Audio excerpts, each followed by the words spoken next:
কুণ্ড এনে এক কুণ্ড বা পুখুৰী য'ত স্নান কৰি কামাখ্যা মাতাক সেৱা জনালে মনোকামনা পূৰণ হয় বুলি কোৱা হয়। তেনেহ'লে আহকচোন আজি আমি জানো এই সৌভাগ্য কুণ্ড প্ৰকৃততে কি আৰু ক'তনো আছে। আপোনালোকে যদি কামাখ্যা মাতাক দৰ্শন কৰিবলৈ আহে তেনেহ'লে ঠিক সন্মুখৰ প্ৰধান দুৱাৰখনৰ ওচৰতে এনেদৰে দেখিবলৈ পোৱা যায় সৌভাগ্য কুণ্ড। চাওকচোন, এইফালেই আছে সৌভাগ্য কুণ্ড। মই আগুৱাই গৈ আপোনালোকক সৌভাগ্য কুণ্ডটো দেখুৱাম, লগতে ইয়াৰ লগত জড়িত কাহিনীটোৰ বিষয়েও জনাম।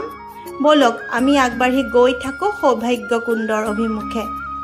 এনেদৰে অকণমান দূৰ গ'লেই পোৱা যায়, চাওক এয়াই সৌভাগ্য কুণ্ড। পৌৰাণিক কাহিনী অনুসৰি এই পুখুৰীটো ভগৱান ইন্দ্ৰই মা কামাখ্যাৰ কাৰণে বনাইছিল। ইয়াত মুণ্ডন শ্ৰাদ্ধ আদি অনুষ্ঠানবোৰ কৰা হয়। পুখুৰীটো পৰিক্ৰমা কৰিলে অৰ্থাৎ চাৰিওকাষে ঘূৰিলে ভগৱান শিৱক পৰিক্ৰমা কৰাৰ দৰে হয়। আৰু এয়া চাওকচোন, এয়া কি কৰি আছে বাৰু, ধৰিব পাৰিছেনে? এয়া আজি কাৰোবাৰ মুণ্ডন হৈছিল, ইয়াতেই মুণ্ডন কৰিছিল।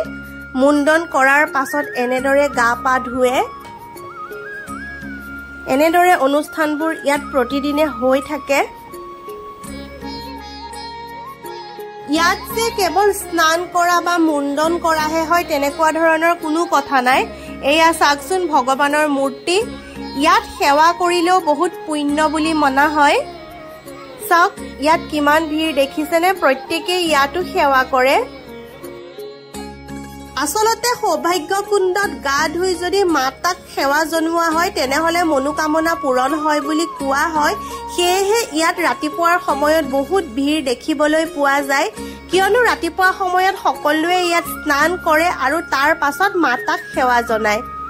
এতিয়া ৰাতিপুৱা নহয় যদিও ইয়াত ভিৰ দেখিবলৈ পোৱা গৈছে, কিয়নো ইয়াত মুণ্ডন শ্ৰাদ্ধ আদি বিভিন্ন অনুষ্ঠানবোৰো কৰা হয়, যিবোৰ অনুষ্ঠান যিকোনো সময়তে হয়। আৰু এইফালে চাওক, এয়া গণেশ ভগৱানৰ মূৰ্তি হয়। ইয়াতো পূজা অৰ্চনা চলে। প্ৰথমতে ইয়াত সেৱা জনাই মাতাক সেৱা জনাবলৈ যোৱা হয়। আমিও ইয়াতে সেৱা জনালো আৰু হাত ভৰিকেইটা ধুই ললো। যিহেতু সকলোৱে ইয়াত গা পা ধুৱে আৰু আমি গা পা ধোৱা নাই, গতিকে মুখ হাতকেইটাকে ধুই ললো যাতে মনৰ কামনা পূৰণ হয়।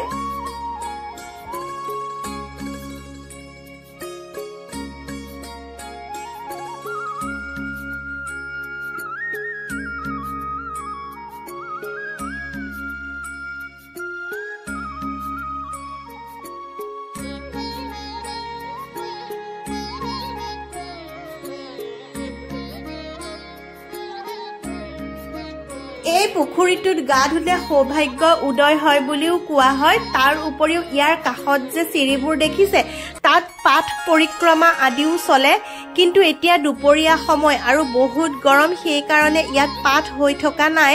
শুনিবলৈ পালো যে ইয়াৰ ৰাতিপুৱা আৰু গধূলিৰ সময়ত পাঠ আদি অনুষ্ঠানবোৰ হয়। আৰু এয়া চাওকচোন, ইয়াত 1 টকা দি সেৱা জনালে বোলে মনোকামনা পূৰণ হয়। সেয়েহে আমাৰ ছোৱালীয়ে 1 টকা দি সেৱা জনাইছে ভগৱানক। গম পাইছে আপোনালোকে, আমি এতিয়া কামাখ্যা মন্দিৰত আছো আৰু কামাখ্যা মাতাক দৰ্শন কৰি আমি এতিয়া আহিছো সৌভাগ্য কুণ্ড। সৌভাগ্য কুণ্ড আপোনালোকে জানেনে কি বাৰু এই সৌভাগ্য কুণ্ড? সৌভাগ্য কুণ্ড ক'বলৈ গ'লে এটা পুখুৰীয়ে হয়, য'ত গা ধোৱাটো এটা সৌভাগ্য বুলি মানা হয়। আৰু ইয়াত যদি গা ধুই মন্দিৰ দৰ্শন কৰা হয় সেইটো মানে বহুত পুণ্য বুলি ভাবা হয়। আহে ন মানুহবোৰ, ৰাতিপুৱা ইয়াত আহি প্ৰথমতে গা ধুৱে, মানে স্নান কৰে আৰু তাৰ পাছতহে মন্দিৰ দৰ্শন কৰে।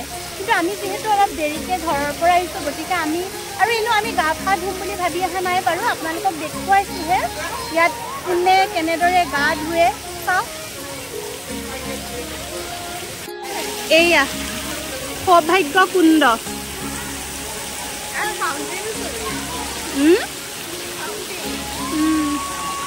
চাওক, এতিয়া দুপৰীয়া সময়ে হ'ল যে বেছিভাগ মানুহে ৰাতিপুৱা সময়তে সেৱা কৰে।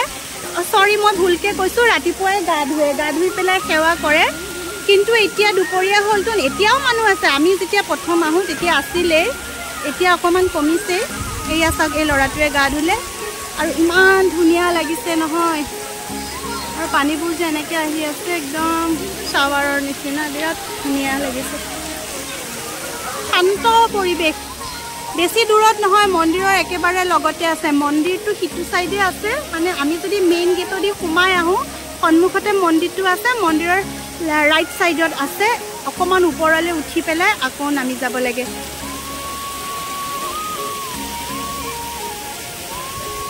ফটো উঠিছে এওঁলোকে এয়াই সৌভাগ্য কুণ্ড দেখুৱালো মই আমি এতিয়া সৌভাগ্য কুণ্ড চাই উভতি আহিলো আৰু এতিয়া গৈ আছো মোহনক চাবলৈ যি শ শ বছৰ ধৰি মাতাৰ কাষতে আছে ইয়াৰ ভিডিঅ'টো মই আপোনালোকক নেক্সট দিম আপোনালোকে যদি প্ৰথমবাৰৰ কাৰণে মোৰ চেনেলটো চাই আছে তেনেহলে প্লিজ মোৰ চেনেলটো সাবস্ক্ৰাইব কৰিব আৰু বেল আইকনটো টিপি থব যাতে নটিফিকেশনবোৰ আপোনালোকে আগতীয়াকৈ পায় আকৌ এটা নতুন ভিডিঅ'ত লগ পোৱাৰ আশাৰে আজিলৈ আহো ধন্যবাদ জয় মা কামাখ্যা